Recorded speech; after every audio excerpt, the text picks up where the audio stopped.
It's time now for the Todd Leonard Show. Leave those negative stories behind as we focus on the positive and hear from those who give back and help others. Let's start your day with some inspirational stories. Now, here's your host, Todd Leonard. Good morning, everyone. Thank you so much for tuning in today. Each week we do our best to bring members from the community who truly embody helping others in need. And I'm so fortunate to have Barbara McCloskey and Nancy Levy here today from the New Jersey State Federation of Women's Club to discuss their outstanding service to the community. Before we talk with them, I hope everyone had a tremendous Christmas this year, and I know New Year's Eve is almost here. So, ladies, first of all, good morning. Thank you so much for waking up and joining us today. Thank you. Thank you. So, ladies, in some of the background information about the Women's Club, I understand that it was started over 125 years ago, and there's now 6,500 members statewide, and there's 175 clubs. In fact, I read there's 80,000 members in the United States as well as throughout the world, and I didn't realize just how big of an organization the Women's Club is. Barbara, maybe you could talk to us a little bit about a little background about who you are and where you're from. Well, I'm from Rockaway, and I've lived there for 37 years, and I've been in the Denville Rockaway Club for 32 years. And right now I'm the state membership chairman, so although I do a lot of things for my club and in the local community, I'm also involved with overseeing all of the clubs in the entire state. Okay, well, that sounds like a huge responsibility. And Nancy Levy, where are you from, Nancy? I'm originally from St. Louis, and I moved here in 81, and I've been married for 38 years, and I live in Rockaway now also. So both of you ladies are from Rockaway, right here in Morris County. Mm-hmm. So, Barbara, how did you get involved with the Women's Club? Because obviously I know there's so many different charitable things people can get involved in. And why the Women's Club? What started that over 32 years ago? When my son was born 32 years ago, I was lucky enough to be able to stay home, and I was trying to find some kind of organization. I've always wanted to volunteer in some capacity, and the Women's Club had signs up all over town, and I liked the fact that we're not just one focus, that we can pick and choose different projects we can work on. So even if you're interested in animal projects or battered women's shelters, that you can do all those different projects with women who are like-minded and are interested in different projects, and that we can make a difference as a whole and not just with one project in mind. So was it something that you just decided after, obviously being blessed with the birth of your son, that you wanted just to start to be involved in something local and charitable?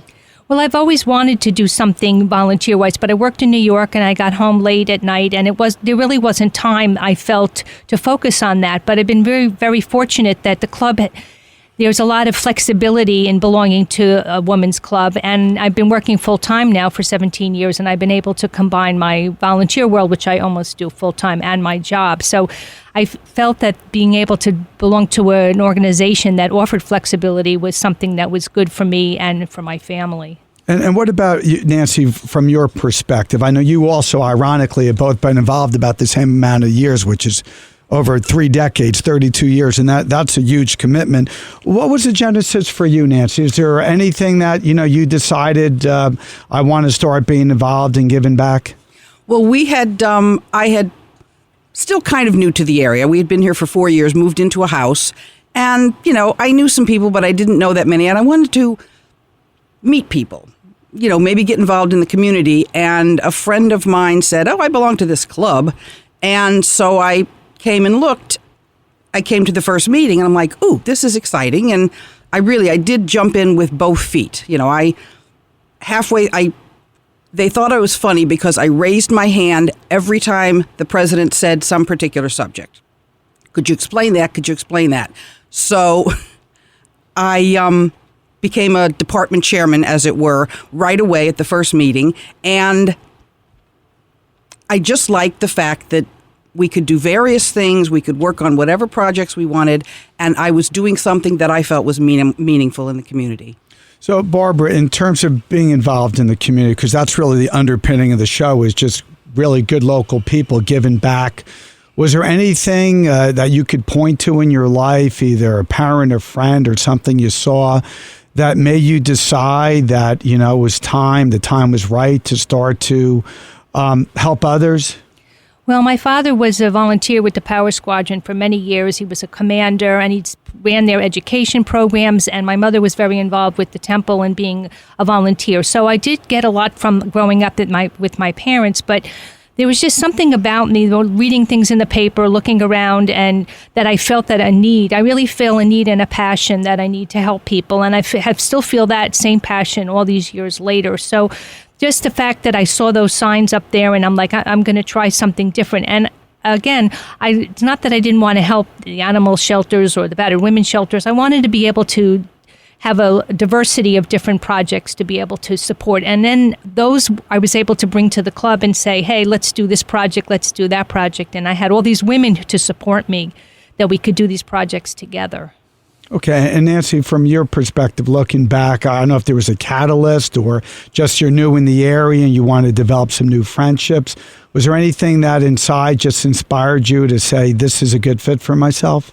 Well, I just thought it would be nice to do things for the community. That's not something when I was in my teens and early 20s that was a focus for me.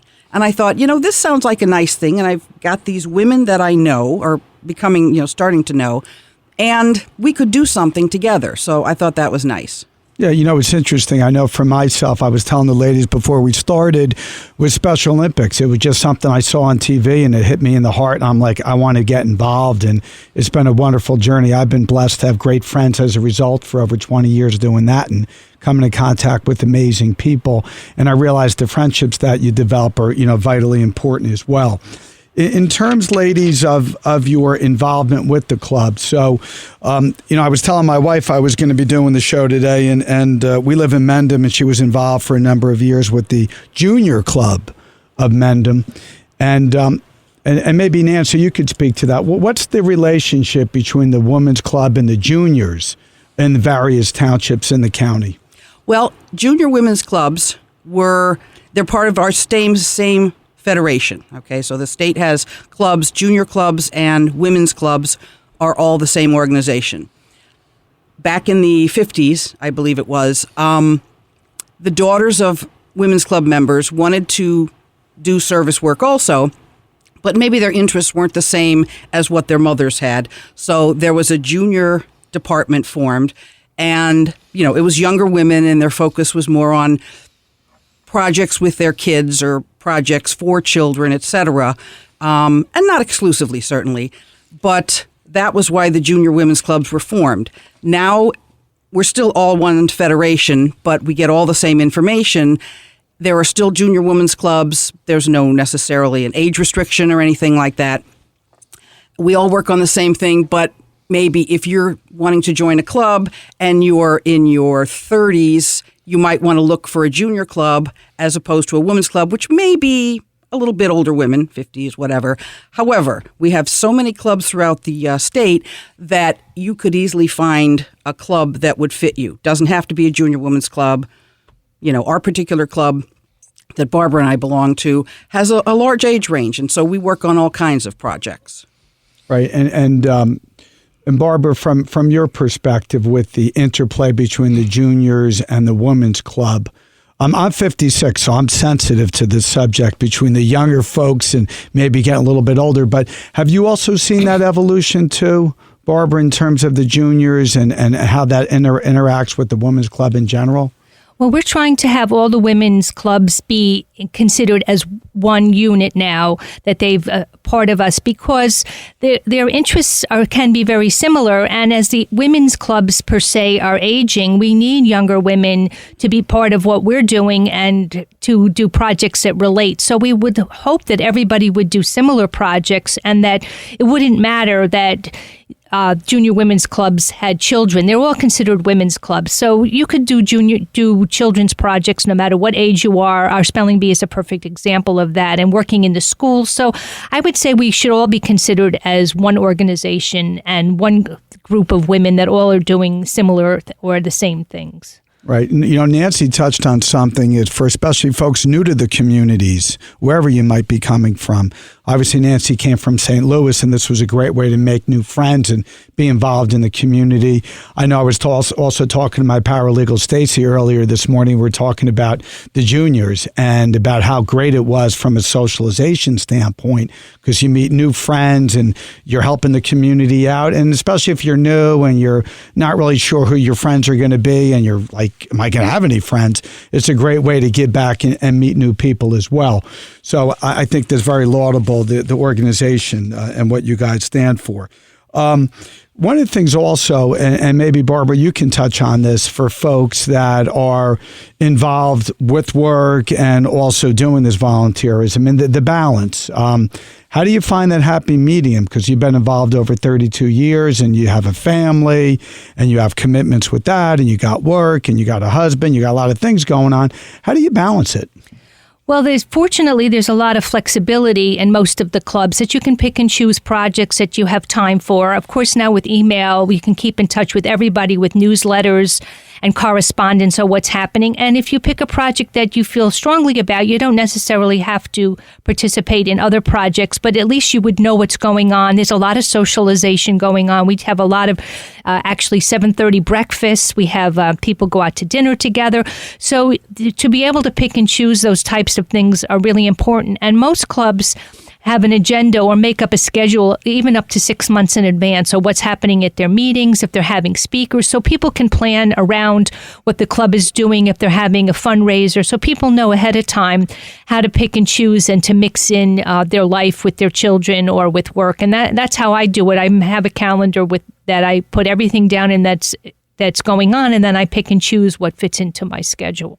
And the same thing for you, Nancy. I mean, how do you balance between your obligations to your family and also obviously wanting to give back to this great organization? How do you find the best way to kind of balance both? Like Barbara, I have everything on my calendar. And the nice thing is our club has gotten relatively large over the last 5-6 years, and there's a lot going on. And there are some things I'm like, boy, I would love to do that, but I have this familial obligation or whatever. But on any given week, we have at least 2 projects that, culmination might be, here's an event or something that I would like to participate in, whether it be a social or a service-related project, but you just do what you feel really interested in, really passionate about. And, and my husband, someone has said, he knows how to take good phone messages. All right, so you have a great team, obviously, behind you as well. That's really important. Now, which chapter are you ladies kind of been putting all these years into? Our club is a Denver Rockaway area women's club. So you do not have to live in Denville or Rockaway to be part of the club.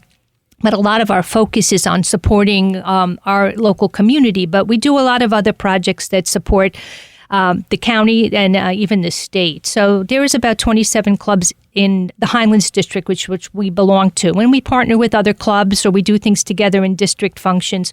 So you have the opportunity to do projects in your own club or projects that are either district-wide or statewide. So in terms of the growth of the Denville Rockaway chapter, let's say, how many members are there right now? We have 56 members, and we had been down to the low 20s for a while. And in 1999, Nancy and I actually started having meetings in the evening because we found that we wanted to try to attract some younger women or women, who are different than who couldn't come during the day. So that's been really, for us, has been a wonderful addition that we have a day and an evening meeting that people can switch off and on to, or can go to both meetings. And that's really helped increase the club membership. That's wonderful. I mean, obviously, I know organizations are always going, they have more or less. And obviously, one of the concerns is if the membership dwindles too low, you can't really meet all the mission's objectives. Ladies, for people listening right now or tuning in throughout the entire show, if they wanted to reach out to you ladies and let's say come to a meeting and see if it's for them, how would they go about contacting you? Well, our club's website, we have a website, but our email is gfwcdenrock@gmail.com. You can go on the njsfwc.org website and look for clubs. There's a list of all the clubs and contact information. Or you can email membership@njsfwc.org, and that would come directly to me, and I could direct you to a club in your area. Right. So, for example, if a listener somewhere in this great county of Morris is listening, and maybe they don't live that close to the Rockaway-Denville location, and they could find, let's say, a town close to where they live or in their town themselves, in the town they live in, they can contact the websites you just outlined, and they can get in contact with the right people. Yes, all the clubs are listed on the website. And if the club doesn't have a website to link to, you can either call our headquarters building or email us, and we would direct you to a club in your area. Yeah, I wanted to touch on, because I think this is great, that, you had membership, unfortunately, down to 23. You're back up to 56, which I think for a lot of various clubs listening, that would be quite a lofty goal to, more than double the membership. Nancy, anything, I know we talked about obviously having nighttime meetings, which is certainly helpful for folks that working or other daycare issues or whatever might be going on in their lives. Is there other things that you think you've done that has also been instrumental in bringing up that membership to a very robust 56 members for the Denville Rockaway chapter? Well, in going back to Barb's point on in 1999, we had been having day meetings, and they had been dwindling, the amount of people. And when we started our night group, we were having 2 meetings with the same agenda. At the time, she was president, and she was not working during, she could get off the day, so she would run both meetings. Now we would have co-presidents, one presides over the day meeting, one presides over the night, but the agenda is the same. So that if you have to have a doctor's appointment and have to go to the other meeting that month, you're not really going to miss anything. Also, because we've been reaching out to different people, we've done a lot more advertising and social to the public to try to find people, which is really the whole issue of the entire state federation. Which is one of my goals as membership state chairman, is to try to reach out to women who may be interested in volunteering and don't know where to go or where to look for volunteer opportunities. And a lot of people now don't seem to want to commit to a club or an organization. They don't mind donating to a charity, or like if we have a drop-off site at the ShopRite to collect food, people love to give to food, but they don't want to commit to something specific. And we find that by having day and night meetings and a lot of variety of things, that people can still volunteer and come to our meetings, socialize, but pick and choose what's good for them, and they don't have to feel like they're making such a commitment. And a lot of recently retired women have been, even though we would like younger women than that, recently retired women really seem to be looking for something. And even though people nowadays who are retired are traveling and are very busy with grandchildren, we're really glad that they could find time for what we believe in, and to do projects that affect their children and affect different ages. And I think that's what's attracting women now back to women's clubs. One of the things that also worked well was with our club, because we have so many different projects, one of the things that attracted members and got our membership up was we do different things. We would advertise, whether it be press releases in the paper, or back in the earlier days, it wasn't, Facebook and stuff. But you don't have to go to the meeting to see what's going on. You could come to a social function. And if, I like the women, I like what they're doing, come to a meeting, see what's going on. And word of mouth, if you belong to a club that you enjoy doing what they're doing, then you tell your friends and they say, oh, okay, let's try this out. So that's one of the ways we really increased our membership.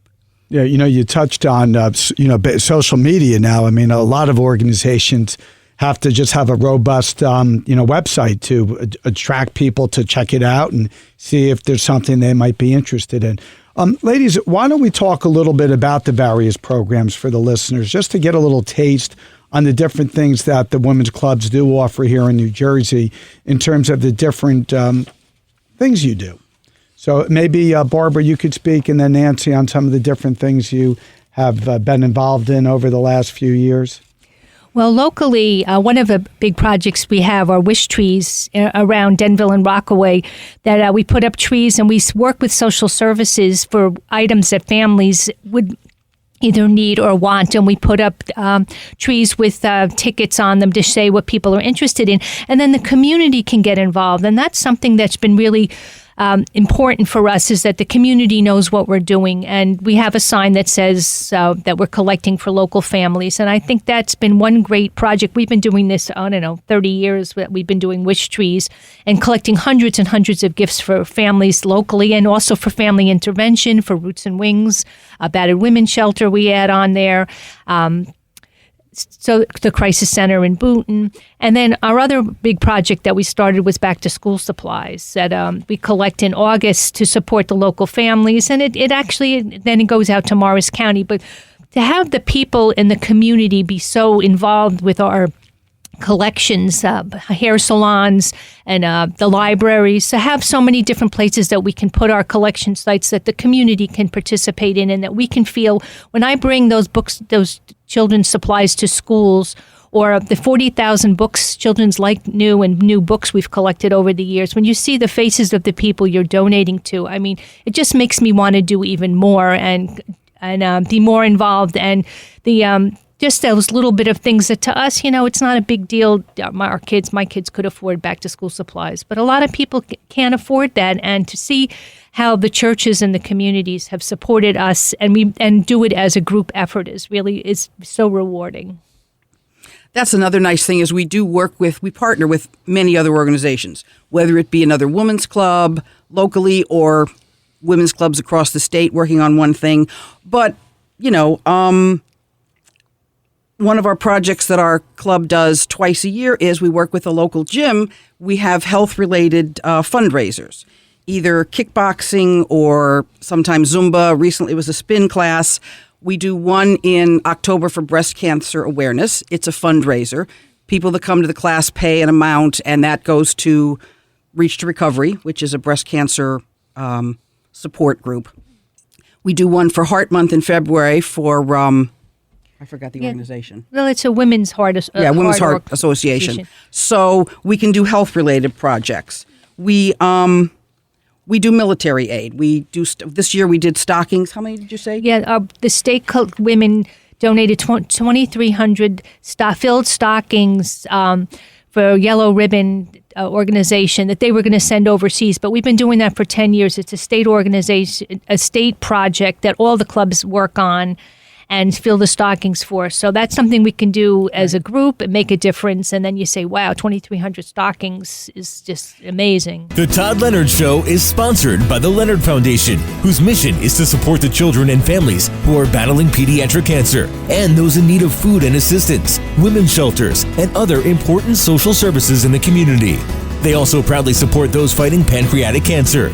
They feel it's vitally important to help those in need in our amazing community when they need us the most. Please join them in extending a helping hand and go to leonardcharity.org and donate now. Together, we can touch many lives. Thank you again for tuning back in. I have Barbara McCloskey and Nancy Levy from the New Jersey State Federation of Women's Club, the Denville Rockaway Chapter, and we're in the middle of a great conversation. So, ladies, I was just touching on the various things that the organization does to help the community.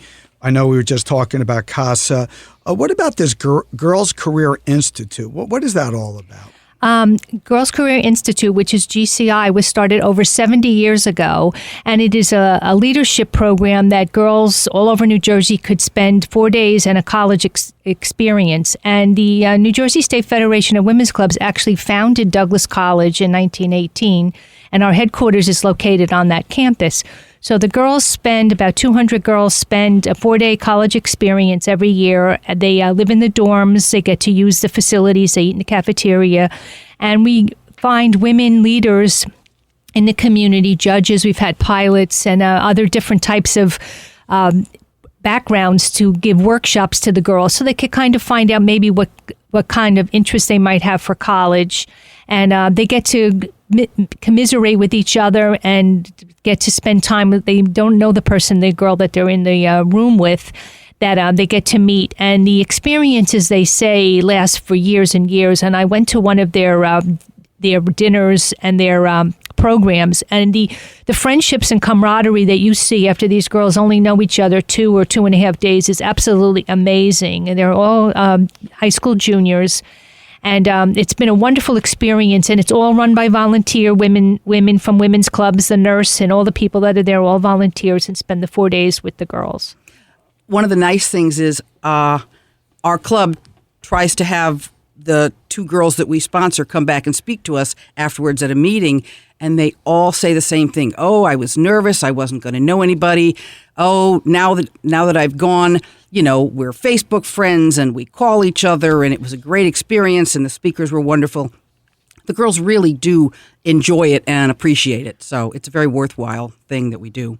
Yeah, I think it's critically important. I remember when I was a young guy, getting out of high school, going to go to college, and, it's an eye-opener, especially to be away from the home, and you're not sure which way's up. So I think it's great to get the kids involved early, just to get a little taste of it.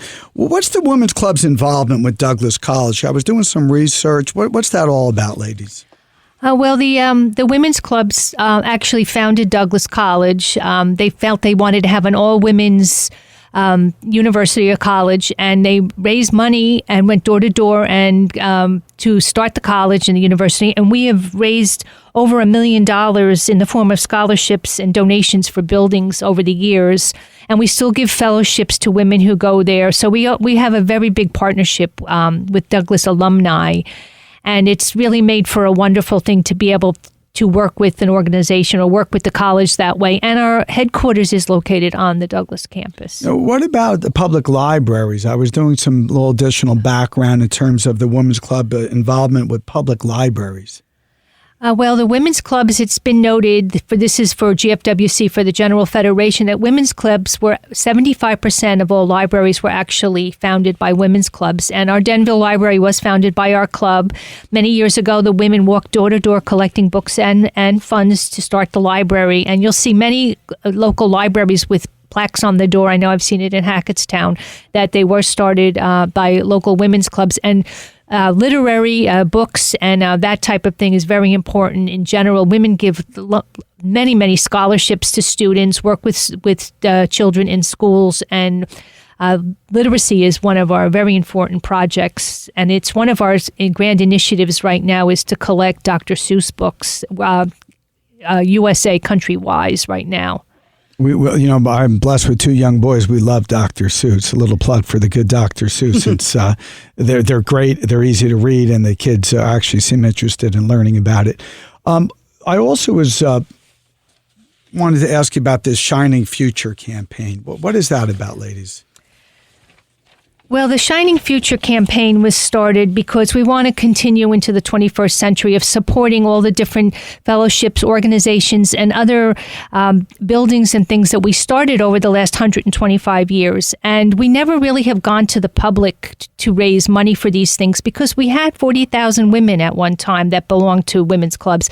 And now that we're down to less than 7,000, we're not raising the same kind of money that we were before, but we want to support all of the other organizations, all the, like I said, the fellowships and the places that have been part of our organization for so many years. So we've been reaching out to the public that we haven't done before and to businesses and corporations to try to support what our, as the state federation goes. Like the local clubs do a wonderful job for their towns and their communities, but we would like people to support more of what's in the bigger picture. For example, the Green Book Sanctuary in Alpine is a 165-acre woodland preserve on top of the Palisades, and it's managed and maintained by members of the Palisades Nature Association, but our funds are used to support this mission. So there's a lot of other outside organizations that we would like to be part of what we do and to partner with us. Where we give back to so much, we would like people to help us with what our goals are.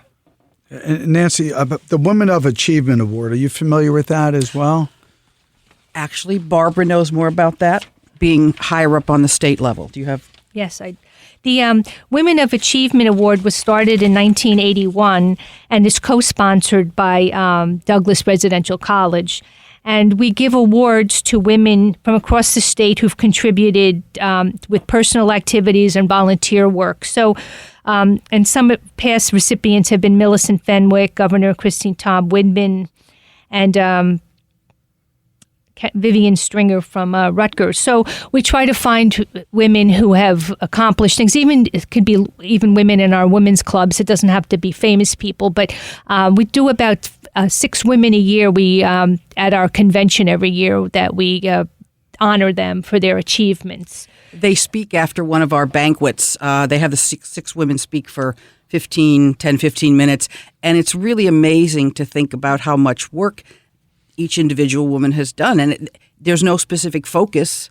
You know, one woman worked well with this organization or formed a group to help children. You know, I can't remember anything specific, but you hear them speak and you're just amazed at how much they have accomplished.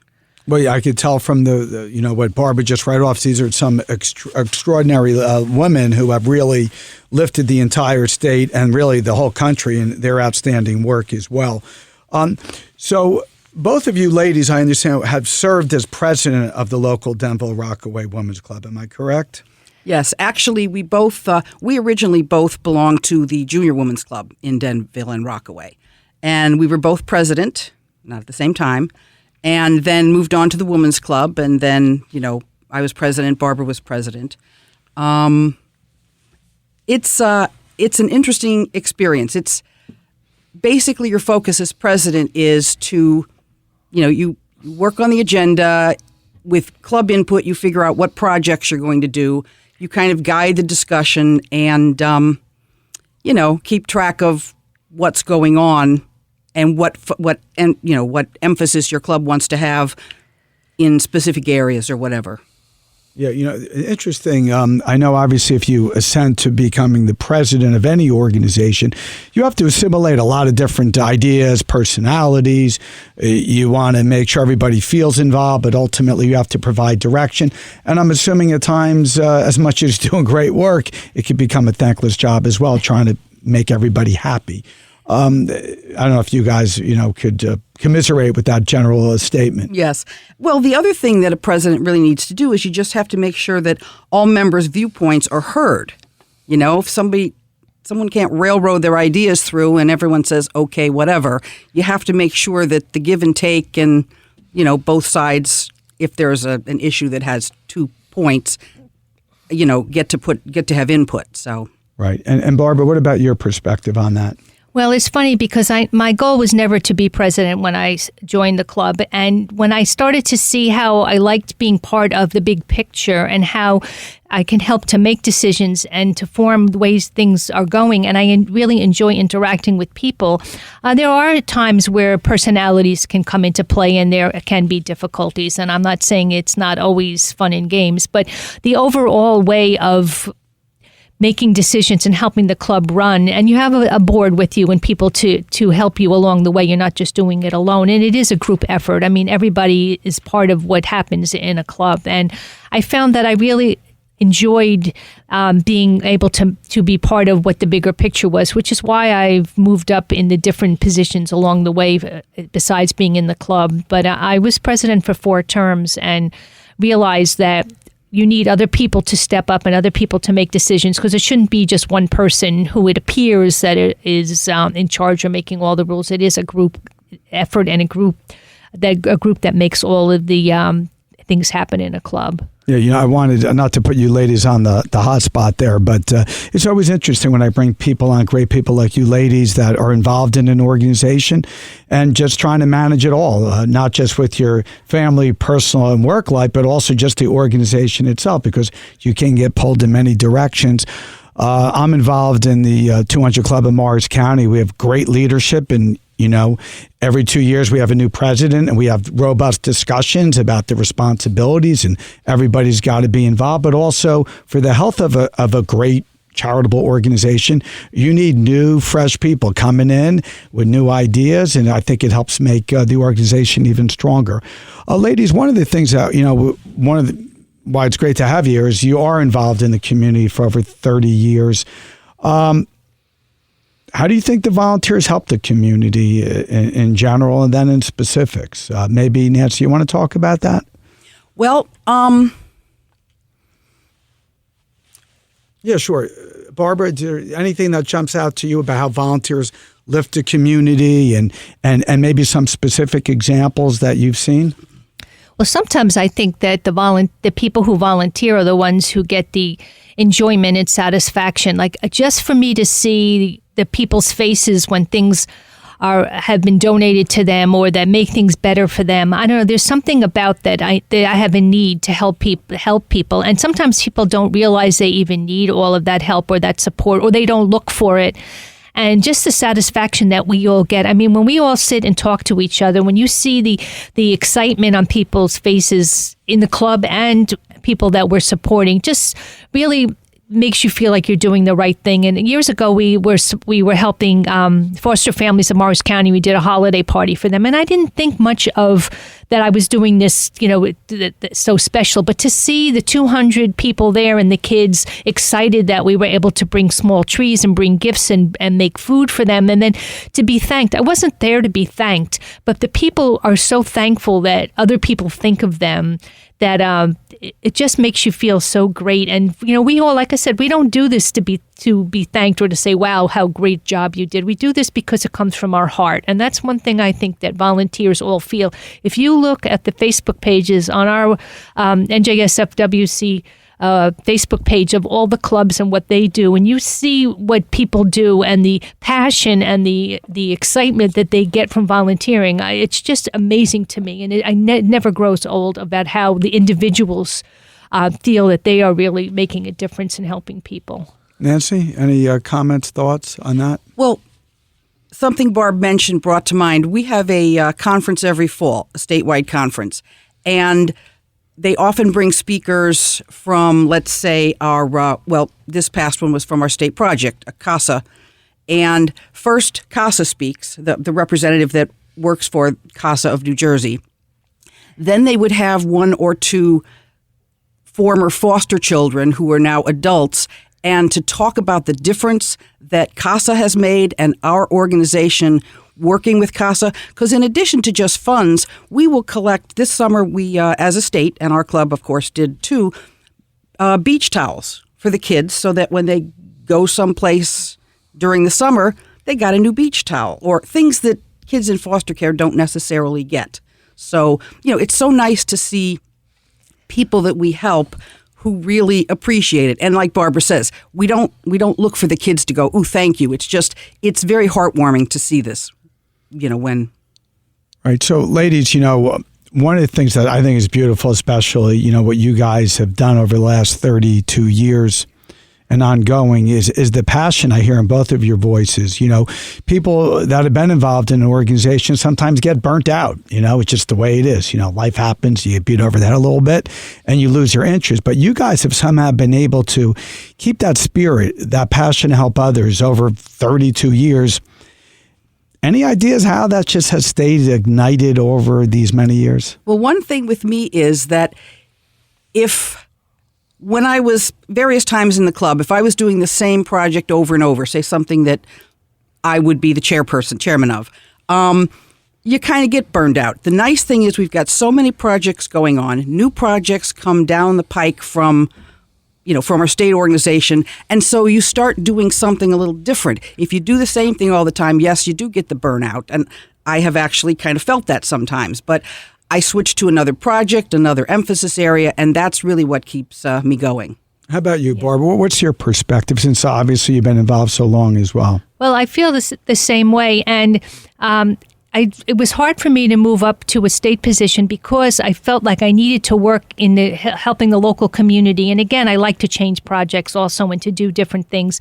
But I felt that looking at it from an administrative point now, and that's why it's not that it's burnout at all. I have more passion and more enthusiasm as I move myself up the ranks of the organization, because I still feel very strongly about helping people, but in a different way. And I think that's what's helped me is moving up to district and state positions, is to keep me passionate and involved. I felt very strongly about the local level, but I felt that now, after all these years, that my skills could be more useful in a different direction. So, ladies, I have a question. I'm trying to visualize, let's say one of the listeners is, tuning in today, and they may have had a friend in the women's club, or they heard about the women's club, or they just somehow were like, I want to try something new. It's 2020 coming up, and I want to try something different. How would they reach you ladies and the organization again, please? Our website is njsfwc.org, and then you can click on the club section and find a club in your area. You can email membership at njsfwc.org, or you can email our club directly, gfwcdenrock@gmail.com. I put you on the spot, Barbara. You're doing quite well getting those websites out there. That's a number of tongue twisters. Ladies, I also want to talk about, it seems like you have a special bond, you ladies, You went through the juniors and then you got into the women's club, which is all part of the same organization we learned today. But how about the friendship you guys share? I think it's a beautiful thing. And I don't know, I get caught up maybe in the holiday spirit, but I think there's something magical about friendships, that you develop people you never knew. And all of a sudden you look back 32 years going strong now. Well, interestingly, too, in addition to the local friendships, I'll touch on that in a minute, too. But because we both travel around the state and meet other women's club members, go to our convention, our conferences, etc. I have 3 women that live in other parts of the state. 2 have now moved to Florida. We go back to Florida or Disney like every couple of years, and the only way I would have known them was from this organization. Barbara and I, we wouldn't have run into each other, on the street, certainly. And our friendship has definitely grown. In the beginning, we said hi, we talked, whatever. Now it's like lunch, or our families, her husband and my husband, we all get together for dinner and stuff. And so, yes, you make those friendships over the course of years, and it's really rewarding. Certainly what I was looking for when I moved here from St. Louis and tried to find some friends, so. Yeah, that was something that I think is critically important for the listeners, is the relationships you build. Being in any organization, whatever, turns you on. I had the great honor of having Gary Lynch, Captain Lynch of the Mendham, Borough Fire Department. And some people would go to the station and fire station and maybe want to be involved and just realize it wasn't for them. People could be involved in the 200 Club of Morris County or the Interfaith Food Pantry or Salvation Army or whatever organization, Special Olympics, whatever you're into. But you should step forward and at least try it and see if it's for you, right? The other thing about our clubs also is if you go to a club and you go to a meeting and it just isn't a good fit, don't give up. There might be another club locally that you could find, or if you do decide to stick it out but you'd like a particular project, bring it up to the club president and see if maybe the club would embrace it. So, if it's not a good fit, keep looking. Yeah, I had a question that, we touched on a little bit, is the synergy between the juniors and the women's club itself, because it seems to me like that's a natural, right? As folks have been involved a number of years, are getting, maybe up, not old, but, that relationship, is there ever meetings where it's both the women's club and the juniors together? Has there been discussions or doing that? Well, certainly now that the junior women's clubs don't have a separate board of directors or board per se, all the things are combined. We have our convention that runs for 4 days in May, and there are day meetings, but there are also evening banquets. So juniors, when they were actively younger women, they tended to work. So they couldn't make a lot of the women's clubs thing. Now we have things sometimes on the weekends, evening meetings. So yes, it's and the projects that are suggested to clubs are all the same for all the clubs, whether they call themselves, Mendham Junior Women's Club or, Mendham Women's Club. Any thoughts on that, Barbara? Well, we feel all of the clubs are part of the same organization, so we don't really divide them anymore, that they're separate from us. They're all together, and we do work together. And the clubs that are Long Valley has juniors, juniorettes. We have girls 13 to 18. And so we have all different groups, but everybody can work on the same things, work together, partner with each other. So we don't consider anybody separate. We all consider everybody as one organization, and we try to work that way. Yeah, it seems to me like one great, beautiful family helping the community out. Ladies, before we kind of conclude this wonderful discussion this morning, you want to just outline what the present needs of the organization are, what you guys, feel that you might need going forward? I don't know if it's much of a need, is that we'd like to find new members, because the clubs that are active and are busy are doing their projects and their commitments and what they do for the community. I think we're really looking for members, and women shouldn't feel that, oh, it's a women's club and, the old days where women wore hats and gloves, which they did. But the passion and enthusiasm and the friendships we bring, I would love to find women to come and to try that. And maybe they need to socialize, because some of our meetings can be very overwhelming with an agenda and what we do and all the activities. So please come out and come to a social event, if you see a lot of the clubs advertise programs at their meetings, and or we have fundraisers, try to attend some of those things. And when you meet some of the women in the clubs, you'll find it hard to turn away from them, because that passion and enthusiasm is throughout the state. And your perspective, Nancy? Well, the nice thing, our local club, we always say when people come, because we have a lot going on now, especially with 55 members, you don't have to get involved in everything or even most things. Start slow, pick a few things you like, see what interests you. And that's the advantage of a women's club over a specifically targeted organization, is that we do all kinds of things. Children, senior citizens, conservation, education. And, if one of those is your passion, come to a club, find a couple of those types of projects and work on them. So one of the things that, I try to touch on each week is how you set an example as best you can as a parent, or, just going through life trying to lend a hand up and hopefully lead by example. No one's perfect, but you try to help out. Have you seen any, mother-daughter thing where the daughter followed in the mother's footsteps? Are you seeing some of that as well at this point? Actually, there's a woman who's also on the board of directors with Barbara, whose daughter she's in I belong to a different club with the same organization elsewhere. And her daughter was a juniorette when she was like 13 or something like that. Now she is in the women's club that this woman, Shirley, and I are in together. We meet in South Plainfield once a month. So her daughter has gone from juniorettes to juniors, from juniorettes to women's club, and she's now in the women's club that her mother is also in. So, yeah, that does work. Well, we had a mother in our own club, Nan Amato, whose both daughters joined the clubs, and since she has retired after 50 years, her daughter has stayed in the club with us and continues to be an active member. So I think there are a lot of mother-daughter relationships there, and hopefully my daughter will be involved very shortly as well. Yeah, one of the things, I had the great fortune, I got to know the Nisavachias over the years, wonderful people.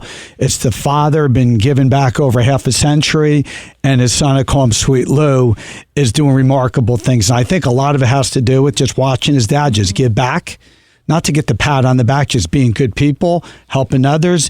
And when I was listening to what Lou was doing, I'm like, that's another example. The apple doesn't fall very far from the tree. And as I'm going through my life and thinking about things, how people touch lives in many different ways. We had the D'Amicos on, Christopher and Laura D'Amico, beautiful, wonderful people. Despite so much adversity and such heartache, unspeakable tragedy, they started this Kindness for Christopher movement. It's touched my heart and probably all the listeners.